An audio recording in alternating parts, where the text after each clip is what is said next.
Hi, I'm Arthur, and this is part 4 in a 20-part series I am doing covering the all-star chapters of Space Marines. The best of the best, the greatest of the great. Do you need to have seen the other parts to understand this one? No, but it would make me happy. Part 4 is one I've been kind of excited for like a bit of a while now. Because you know what? Sometimes when you're hungry, you just need to eat a nice medium rare steak with a baked potato and maybe some sour cream on top. It doesn't need to be anything more complicated than that, because sometimes simple is the best way to go about it. Which I think exemplifies the chapter we are talking about today. The Howling Griffons. They are such a fun faction that I feel, although is talked about quite a lot in the circles that like them, and has a lot of lore to them, I don't know, people don't seem to give them their dues. They're just a straightforward Space Marine chapter, and as straightforward as they can get. There isn't really any major swerves or plot twists, they're just pretty cool. They are simply put overzealous good guys, who try their hardest to do what they see is right for the Imperium. I think that is pretty goddamn cool, but what do I mean? Well, through this video, I want to make sure the Howling Griffons get the love they deserve, and also get a bit more credit for the absolute lunacy that is their work schedule. So yeah, let's get into the ketchup and mustard Marines properly, and discuss their origins and a brief overview of them before we get a little bit more specific. The origins of the Howling Griffons, as far as foundings go, is a bit unknown. It's basically known the rough time period from which they were founded, because there was a few centuries back in the day where the Imperial record wasn't really being kept, because, you know, writing books is heresy, because people could read them and become intelligent, but, you know, that's what it is. So the best we can put for them is they're somewhere between the 5th and 7th founding, so one of the 3, and that's where they probably came from. Giving them an incredibly long-standing history and culture as far as Space Marine chapters go, serving the Imperium for literal thousands of years and only a few times being ever in danger in terms of numbers, which, to be completely honest, is a better track record than most chapters in the setting. And it's even more impressive when you see how they operate. They are a chapter that hails from the lineage of Guilliman, which you can actually see the DNA of Guilliman throughout pretty easily if you look a little bit. They are staunch generalists through and through, but you can also tell they enjoy filing their taxes quite a lot. They are exceptional warriors who pride themselves on honor and protecting the Imperium. Their heraldry and paint scheme is definitely more inspired by their homeworld, though, than Ultramar, as there is not a speck of blue on them, and that is because of a fact that not a lot of people like to acknowledge. See, the older a chapter is, the further away they stray from their progenitor. The reason being is because the progenitor members are usually people from the original base chapter that they hail from, and hold the beliefs of that chapter as gospel. So early successors of the original primogenitor chapters tend to be a little bit more adherent to the beliefs of that chapter, but as things get further away from their original founding, the years go by, the chapter starts to lose members, new ideas are brought forth from the cultures of the planets they take Marines from. That tends to take hold in the chapter. It's why Ultramarine successors have a long history of being very weird. It's not because the Ultramarines are weird or the chapter culture devolves at some point, it's because their gene seed is so stable. So if you have a far off place in the void where you can't have a chapter go rogue, well, you put a successor of the Ultramarines there because their chapter gene seed likely won't mutate. So without the influences of their parent culture from Ultramar, the Marines die, chapter masters get replaced, so this can lead to weird results as the culture of the planet they're hailing from takes over. The Howling Griffons thought it would be a funny idea to goddamn speedrun this though, because much like the Black Templars, they are constantly on a war path towards the enemies of the Imperium. And when I say constantly, I mean goddamn constantly. They are always at war with someone. They are always seeking to further spread their glory, as well as honor the Imperium. And I don't mean they're just always supporting other individuals. No, they want to be in the middle of the biggest battles they can possibly be in. This has led them to having what is referred to in the lore from several codex entries, as well as mentions in novels, that they have have an incredibly high turnover rate for Marines, and I feel like referring to it as a turnover rate is kind of funny. Like, every time I've ever heard that phrase, like turnover rate, I think it's always minimum wage jobs, because I've worked at places that had a 60% or higher turnover rate for quite a long period of my life, so to imagine a Howling Griffon flipping burgers at Wendy's is pretty goddamn funny. But regardless, because they have such a high turnover rate is likely one of the reasons as to why they have such a strong and unique chapter culture based around chivalry and honor, as opposed to that of the normal pragmatic approach of the Ultramarine chapters. Now, don't get it twisted, they are a very pragmatic chapter. Basically, due to their exemplary service and unique circumstances of always being in the middle of the thickest fighting, the Griffons are allowed to actually recruit from several different planets in order to meet their numbers, because they lose a lot of guys. But the main one for them is Mancora, which is likely where most of the chapter gets its sense of honor and chivalry from. If you haven't pieced it together, the Knights of the Howling Griffons are, knights. Like, they are incredibly knightly in their aesthetic as well as in their practice. This is because of Mancora, where most chapters tend to stay out of politics of the planet they recruit from. The Howling Griffons actively foment discord amongst the political spheres, as well as keep the planet at a pre-industrial technology level. Why? So that the idea of knightly chivalry, stoicism, and martial pride are kept at the highest level of importance as opposed to advancing as a society, as well as promoting the idea of brotherly combat and noble houses in order to accomplish goals. This makes the process of training aspirants easier, as they already have a strong sense of loyalty to their households. But as the meme always goes, hard times make strong men, which is what the whole purpose of keeping Mancora in a constant state of war is about, making sure that all the houses are constantly bickering about something, making sure that the men who come from this planet are ready for the worst the universe can offer from a young age. It's honestly a brilliant strategy to keep people strong and hardy to the troubles of the universe, as well as keeps them ready to adopt their new noble house, which is the Howling Griffons, because yeah, they have to forsake the oaths to any other house that they were a part of prior in order to be a part of the Howling Griffons. There is only one sort of downside to this, which is the Howling Griffons have a weird obsession with honor and repaying debts, and that's kind of the only weird swerve that they would have, but it's not really that different from what we are used to. We'll get into it a bit more when we get into their rather aggressive spat with the word bearers a bit more later, but the Griffons are constantly making oaths. Honor bound to seek them out, the Griffons swear lifelong oaths pretty quickly upon being inducted into the chapter, and even just before battle they will swear oaths of vengeance, protection, and promises to uphold the defenses of the Imperium at all costs. This actually extends so far that the Librarium, which is pretty well stocked by chapter standards, has a ritualistic spell, psychic bonding soul thing, where if you make an oath, you can bond that oath to other chapter members with a little drop of blood, and it just, I don't know, psychically punishes you. Think of it as like a Gios from like a D&D, where you have to follow this or you feel pain. I don't know. But yeah, the idea of these oaths is not exactly a new concept, because in the heresy and pre-heresy days, oaths of moment were taken up pretty commonly amongst the legions during their crusading days. These were just promises that during this battle they will fulfill a specific deed, kill enough guys, rescue a person, protect their battle brother, and so on and so forth. But yeah, I suppose there is no way of getting around it. Let's talk about their aggressive hate boner towards the word bearers now, as this ties into their oath thing quite closely.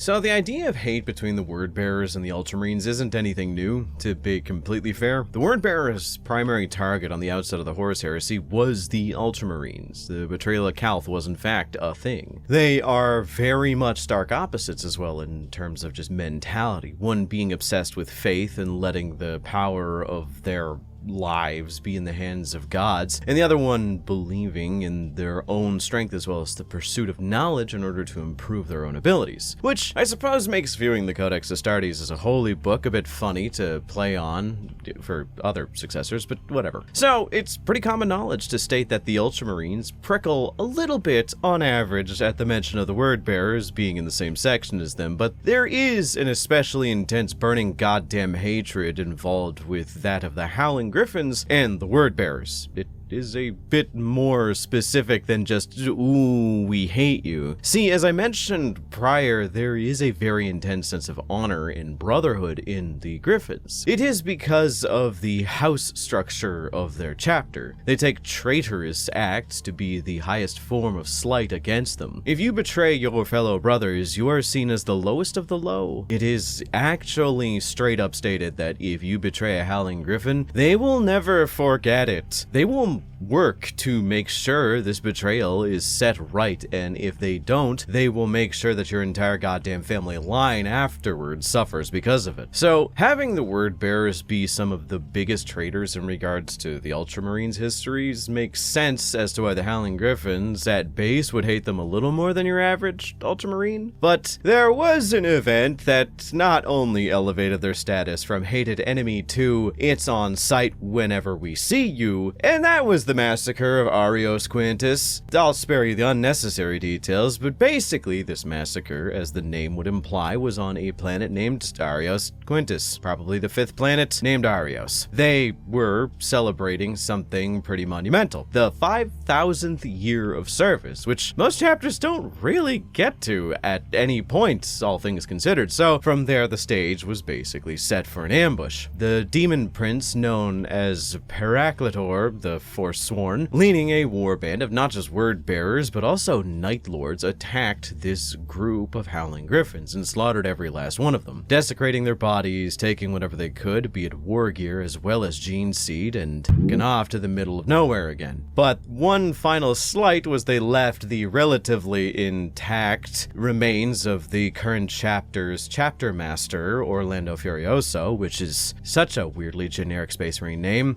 Kind of okay. They left his body chained to the front of his personal Thunderhawk gunship as sort of a f you to the Howling Griffons. Personally, I don't think that was the word bearers. That sounds more like a Night Lord's thing to do. So to say the remaining Griffons took exception to this would be like saying the Black Templars kind of don't like orcs. It is actually what can best be described as a canon event for them. Essentially, from that day forward, it was like the Blood Angels when Sanguinius died. They all revolve around killing as many word bearers as humanly possible, to the point where A, it has actively intervened with their prior to military commitments, and B, they actually now have a genetic curse that affects all members of the chapter? Yeah, the word bearers pissed them off so much that they now have a 3-stage genetic hatred for them referred to as cursing the word. They hate them so much that during one of the wars for Armageddon, I believe, they literally pulled out of the campaign just to go fight the word bearers and bring them to heel. Though, to be fair, it was the exact word bearers war band that centuries prior had killed their chapter master. Yeah, Paracletor didn't learn his lesson and thought he could be within a few systems of the Howling Griffons and they wouldn't really care, but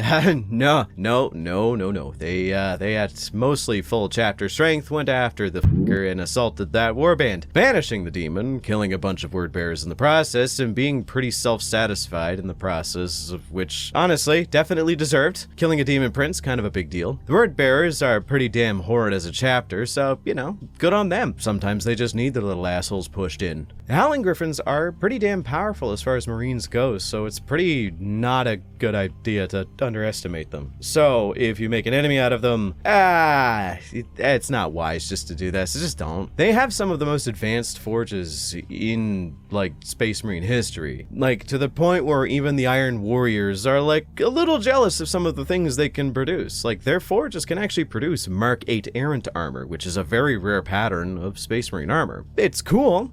It is no longer as much of a status symbol as it could be due to Mark 10 plating being better in almost every category, but they also have retrofitted their forges to produce Primaris gear, as due to the high rate of attrition, they were likely one of the first stops of the Torchbearer fleets in order to have Primaris gear. So now that we have a few of the basics about their origins and general ideas about their disposition down, let's talk about the nitty-gritty, their organization, their tactics, and so on. Which, to be completely honest, it isn't that complicated. Essentially, they are as you'd expect for an incredibly codex-compliant chapter. They're also just kind of good. They don't really see the Codex as a holy book, they just see it for what it actually is, which is the greatest piece of military doctrine ever created for a Space Marine, which, yeah, no, that's just factually true. At least up to this point. I know Gilliman wanted to do some adjustments to it, so there is that, but yeah, they see its practical use and actually know when to add their innovations. Though, they do follow the chapter organization methods in it a bit rigidly, 10 companies, a captain per company, a chapter master, each company being assigned a specific task as predetermined in the Codex, which is cool. They are generalists, I mentioned this earlier, as they need to be tactically flexible in order to suit the design philosophies of the Codex Astartes, but this doesn't stop them from doing what they do best, and what they do best just so happens to be their favorite thing. Literally just being in the thick of it. They desire to be in the most aggressive parts of combat. They want to not so much be the center of attention, but they want the honor of being the one who turned the tide of battle for their allies. It's more of a chivalry and honor thing than it is a look at me type of thing. This, plus them growing up on a pre-industrial world filled with night houses, makes them have a bit of a melee slant. This is because they do like the sword and board style of combat quite a lot, but that doesn't mean that they're so staunch in their beliefs that they would give up the ability to snipe things from a far distance, which is pretty cool. Hell, they are one of the only chapters I can name outside of the Raptors that got approval to temporarily change their armor colors to camouflage themselves for a stealth mission on a night world, which is why, if you ever see artwork of them during the Badab War, they actually have black armor with only their shoulder pads having their heraldry color. I suppose that is also a good enough segue to get into the next and final segments of this video. So let's talk about the Badab War, and if we have time afterwards, let's talk about a notable campaign or two and maybe some cool Space Marines along the way. The Badab War is swiftly becoming a pretty requested topic for me, so perhaps I should go through the slop of actually reading all of the Imperial Armory books just so I can actually talk about it rather than just learning as I research the chapters, but the Howling Griffons have the energy of the Boy Scouts who wanted to help, but it wasn't really the most convenient thing to do. So let's just talk about them for now. See, they showed up with like maybe a little over 200 guys, if memory serves me correct, fresh off of a campaign on a night world, which is why they canonically had the Black Power armor scheme they had in all their depictions in the books, which, to be fair, I like a lot, as it makes painting them a lot easier. Though, if you are running a Primaris attachment of them, it wouldn't really make sense for you to have them in that paint scheme, because that was during the whatever. They show up and realize that maybe being in the thick of it is not really the best idea at the moment, but to maximize efficiency and just be as useful as they possibly can, they help out with the less glorious but more important locations, like protecting supply lines, defense lines, and, setting up encampments so that the forces of the Loyalists can actually, get a foothold on the secessionists during the war. Dealing with enemy raids and also having some of the worst luck in the Badab War, I suppose, is another way to put it. I will state it's also not nearly as bad as the Lamenters, I mind you, who ended up getting shit stomped by damn near every faction they fought. But the Howling Griffons did have an issue, and that came in the form of the Executioners, which are known for being, if the Night Lords were high testosterone, literally brute melee fighters that like to wear skin and are known for their aggression. And they deployed quite a few more members of their chapter, stomping a mud hole into the Howling Griffons, and unfortunately killing off one of their most revered members, Chaplain Titus, which, no, he's nothing to do with the Titus from the games. This dude was a dreadnought, and yeah, we will cover him in a moment just a little bit. This defeat did sour the relations between the two chapters a little bit after the combat, though I will state, when the fighting was all said and done, they had killed Chaplain Dreadnought Titus, but due to the sheer tenacity and the fight in this man's, they literally paid their respects to another warrior the best way they knew how, by circling him with the broken weapons from both sides and placing the broken standard of the Executioners in his Dreadnought's hand. This did serve to keep things at least a little bit more cordial in the future, but yeah, it's unfortunate as to how things panned out, because after this, they didn't really have much of a presence in the Badab War just due to a lack of numbers, and the death of Armand Titus was kind of a major blow to the chapter's morale, as he was probably one of the most important characters in the chapter. Not like a chapter master level important, but okay, let's cover him a little bit. Not to go in reverse order and talk about Titus, but Armand Titus is one of those Space Marine legends that you really gotta appreciate. Like, when you hear about someone like Akene Dubaku from the Celestial Lions, he's not nearly as wreathed in the laurels of his conquests like, say, a Helbrecht or Marneus Calgar, but he is also just still an interesting character and very important to the life of the chapter. Armand Titus has a similar vibe, where he may not be the most important member in history, but he embodies the spirit of the chapter so much so that when he was doing what he was doing best, killing aliens, said aliens were Dark Eldar, and said Dark Eldar ended up poisoning him, likely with a splinter shot, the chapter didn't have much of a hard time deciding whether they wanted to spend all the resources to save this man by putting him in a dreadnought sarcophagus, as he is kind of one of the most morale-boosting Space Marines the Howling Griffons have ever had. He's like Bjorn the Fell-Handed for knights, and to say I miss when dreadnought chaplains were a thing is an understatement, but people at official tournaments were spamming them and making it harder on everybody to enjoy the goddamn game. But regardless, enough talk about these guys. Let's engage in some discussions about the nitty-gritties, like a few named guys, and maybe discuss their campaign history. Then we can wrap this shit up. It is kind of funny, but their current chapter master is one of two guys. Literally, when looking this up, it was really confusing because I got two names for their current chapter masters, but best I can understand it, when Dark Imperium was published, there was a first edition which mentioned a guy by the name of Chapter Master Alvaro, and then there was a second edition that said that the chapter master of the Howling Griffons was Kennot Frisch, which, cool, we never really hear anything about them, what their tactics are, what their specialties are, or just anything about them other than they're the chapter master, and that there's two names, but yeah, that's it. Just felt like it was kind of important. So outside of,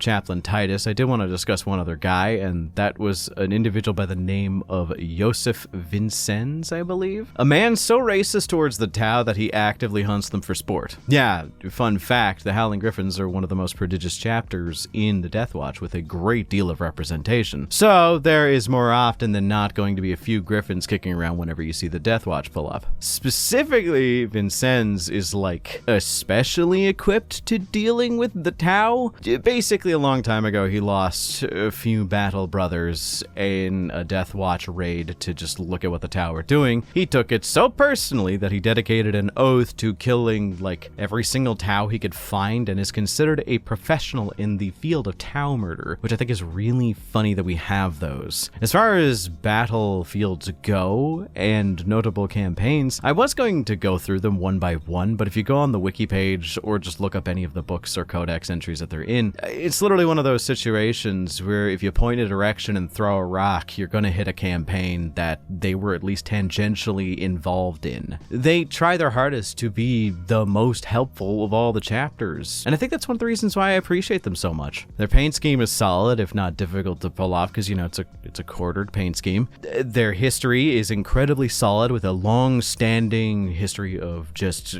knighthood, stoicism, and just combat across the Imperium, and doing pretty significant things. And they are incredibly straightforward as far as a chapter goes, which is why I don't really have much more to say about them. Because, to be honest, there isn't much more to say. They are a knightly chapter that believes in honor and upholding their integrity above all else. It's not very often, especially with chapters in the Badab War, that when we discuss a chapter, we don't find out that they're a weird mutant populated berserker army, so having dudes that are just well-adjusted and have a good head on their shoulders is pretty nice. But that might just be me. What do you all think about the Howling Griffons? I know a lot of you actually really like them, and I want to know what you guys think about this All-Stars list as a whole, so make sure you let me know in the comments how you're feeling about this. Special thanks to my channel members for supporting me. With your help, I'm able to support myself, my editors, and keep these videos a-coming. It's been a rough year, but I kind of want to end on a high note, so stay tuned for the 31st of this month. So,